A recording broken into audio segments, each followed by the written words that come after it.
Bonjour, donc ça y est là, je prends la confiance.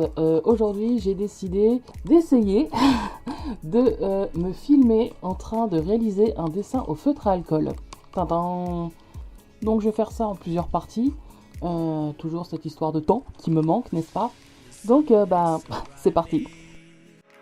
Up in the summer sky, I shouted at the mountains, watch me shine and fly.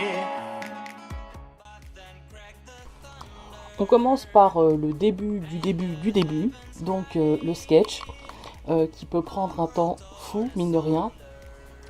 Sketch réalisé sur une feuille A4, tout ce qui est plus banal.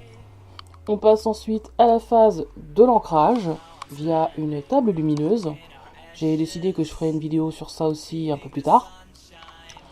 Et donc voilà, on se retrouve avec un dessin propre, bien ancré, nickel. C'est celui sur lequel on va faire la colo. Seulement avant de passer à la colo, le truc hyper important, il faut scanner le dessin. Il faut faire une sauvegarde. Personnellement, je me dis si je me plante, au moins je sais que le dessin, je l'ai encore en version entrée quelque part et c'est pas grave, je ferai un digi, mais non, il faut sauver le dessin avant d'aller au front. Donc là, on se dit, on va aller au front, mais en fait, non, pas encore. Ouais, il y a beaucoup de préparation avant. Ce que je fais, comme pas mal d'autres personnes, en fait, avant d'aller directement attaquer la colorisation du dessin au feutre, je me fais une démo. Je passe en fait en digi et là en fait je commence à poser mes couleurs, à envisager en fait ce que doit être le dessin au final. J'en ai déjà parlé sur les précédents dessins que j'ai faits. Quand on est en traditionnel, on n'a pas de calque comme en digital pour gérer les effets dessus, dessous. En fait, il faut tout faire en même temps, il faut tout penser en même temps. Si on veut faire des effets, on ne peut pas y aller à la one again. Il faut le savoir d'avance. Donc du coup, là, avec un test couleur, je peux voir ce que ça va donner et envisager ensuite ma colo en traditionnel. Donc là, c'est ce à quoi est censé ressembler plus ou moins mon dessin au final. Donc évidemment, c'est pas à l'exact, il y a toujours une différence entre ce qu'on peut faire en digi et puis le rendu qu'on aura au final en traditionnel avec les feutres en fonction des teintes qu'on a. Mais voilà, c'est plus ou moins l'idée de ce à quoi le dessin va ressembler à la fin. Et donc ça, c'est une démo qui reste pour moi affichée sur mon ordinateur tout le temps que je vais faire ma colo. Pour bien, j'ai mes petites références couleurs, là vous pouvez voir dans le coin. Je sais à peu près quel feutre je dois utiliser, à quel endroit, comment, voilà.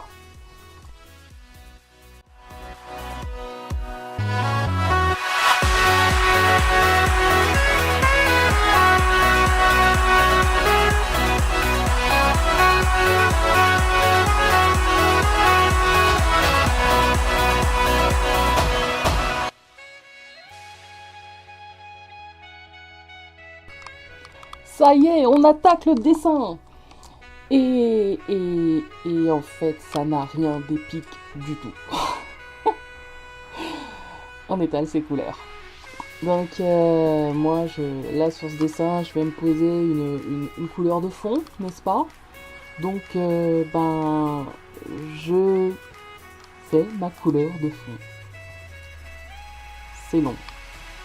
J'aurais pu mettre la vidéo en accéléré, mais non, je veux que vous sentiez que c'est long. Je suis méchante. Euh, couleur de fond, c'est sympa, ça donne un peu de profondeur. Et puis, ce qui est bien, c'est que du coup, ça permet, par exemple, là, je vais avoir un fond blanc au final. Donc, le blanc paraîtra encore plus blanc, plus lumineux. Donc, j'étale, je colorise mon fond. Il y a quelques endroits où je laisse du blanc, comme ça, histoire de, justement, créer cette pseudo-lumière.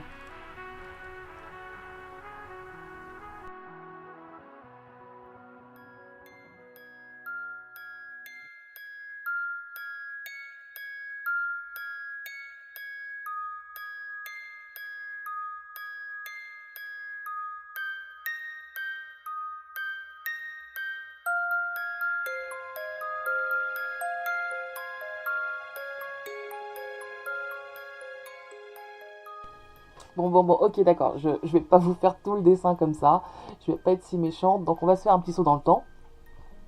Et donc là, voilà le dessin avec la couleur de fond une fois posée. Donc pour ceux qui le voient, effectivement, c'est bien une couleur différente que j'ai utilisée pour les cheveux, parce que ces deux personnages-là vont avoir une couleur de cheveux assez foncée, et avec l'autre feutre, ça se serait pas vu. L'idée de faire la couleur de fond, c'est vraiment de teinter le fond du dessin pour que les couches de feutre qu'on va rajouter par-dessus prennent un peu cette teinte. Donc j'ai modifié pour une couleur plus marquée.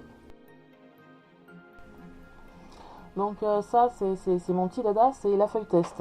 Donc quand je fais un dessin au feutre à alcool, j'ai en permanence une feuille à côté de mon dessin remplie de tests de couleurs, les feutres que je vais utiliser au fur et à mesure. Donc je sais qu'il y a des gens qui aiment bien faire des nuanciers en fait. Ils le font une fois, ils référencent les couleurs de feutre qu'ils ont pour pouvoir les retrouver. C'est vrai que ça peut arriver que les couleurs soient pas bien représentées par le capuchon du feutre. Personnellement, je trouve que c'est un problème qu'il n'y a pas avec les copies Xia, où je trouve que la couleur qu'on a sur papier ressemble bien donc à la couleur du bouchon du feutre. Et puis je trouve, là c'est un goût personnel, je trouve que la feuille test est beaucoup plus intéressante qu'avoir un nuancier. Le nuancier, les couleurs sont rangées de manière un peu arbitraire, hein, comme on a voulu le faire, peut-être par couleur, va savoir.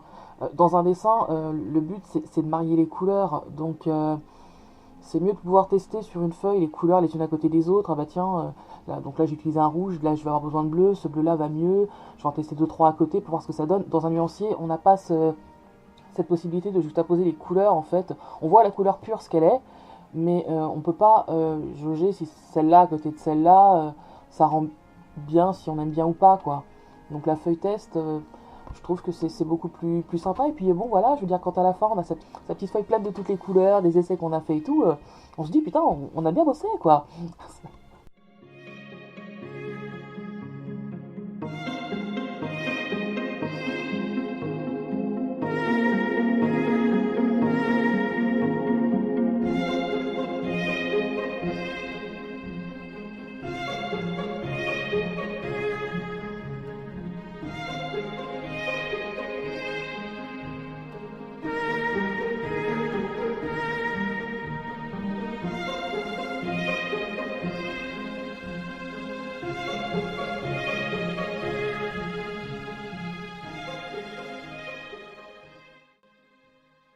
Alors oui, ce petit geste-là, passer un feutre sur un autre pour récupérer un peu de la couleur.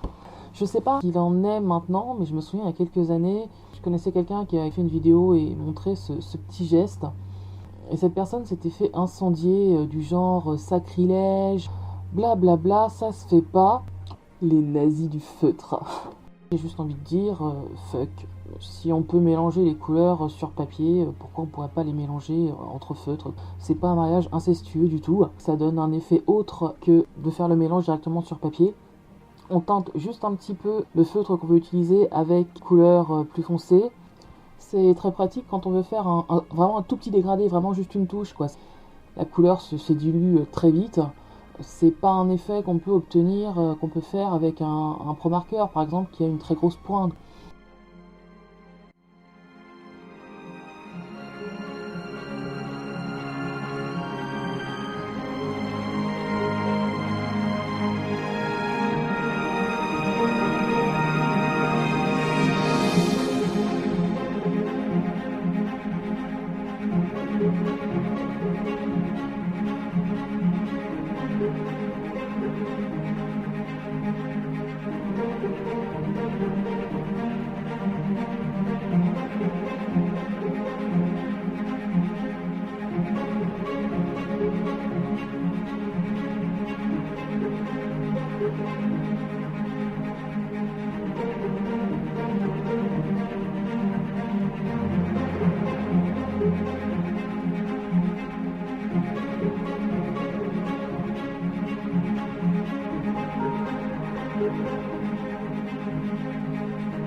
Voilà, je vais m'arrêter là pour cette vidéo. Il me semble qu'elle est quand même déjà pas mal longue. Donc j'espère que ça vous a plu. Si ça vous a plu, n'hésitez pas à mettre un petit pouce bleu, ça fait toujours plaisir. Si vous avez des questions, écoutez, laissez-les et je ferai en sorte de penser à y répondre. Et puis je vous dis à la prochaine. Merci d'avoir regardé. Ciao.